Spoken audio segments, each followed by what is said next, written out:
as you get older, working out is less and less about looking a certain way, and it's more about feeling a certain way. You'll notice one thing about my more recent content, which is what? I'm not posting images of myself as much anymore. I'm not posting the physique stuff. I'm not making content that's as centered around that. Yes, looking a certain way has a place for everyone, but if that is the only reason that you work out, you won't last. I am telling you this right now.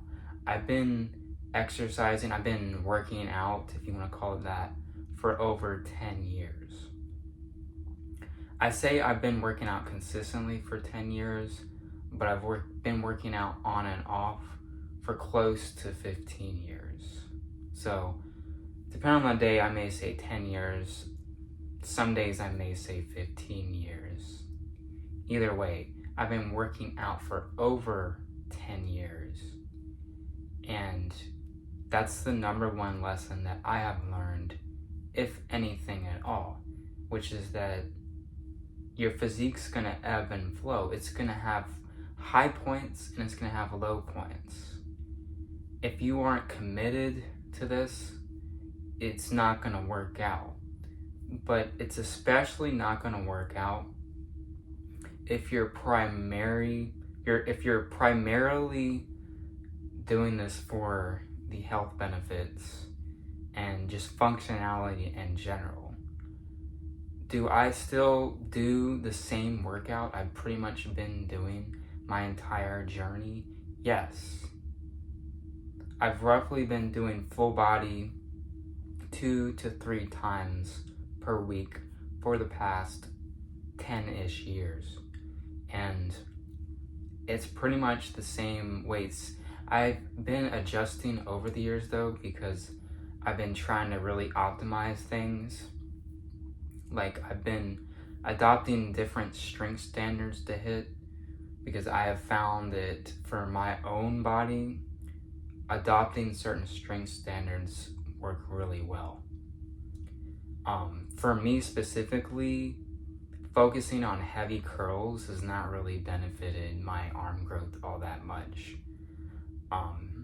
Because that particular muscle, the biceps, even though, I'm not very big at all over the totality of my physique, my biceps are, in my opinion, they're not a weak point.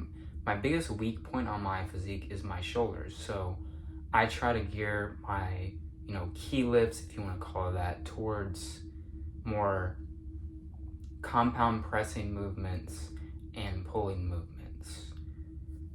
For example, I can bench press for reps, that is my body weight, and I can row for reps, my body weight.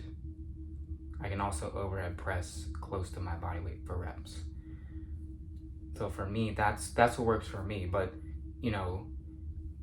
the large totality of why I still continue this hobby is because, for other reasons. I want to be able to be mobile in old age. I don't want to be basically wheelchair bound by the time I'm 60. I want to be able to, walk long distances and stuff like that.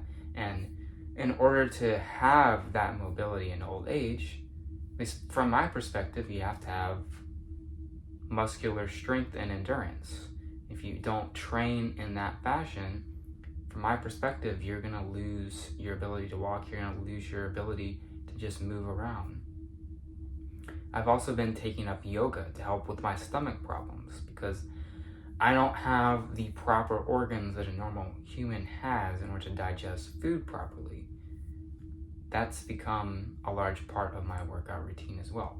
So this is a mentality to consider. It's definitely more effective, in my opinion, for staying committed on your fitness journey, because at the end of the day, looking good is not enough of a motivator to work out.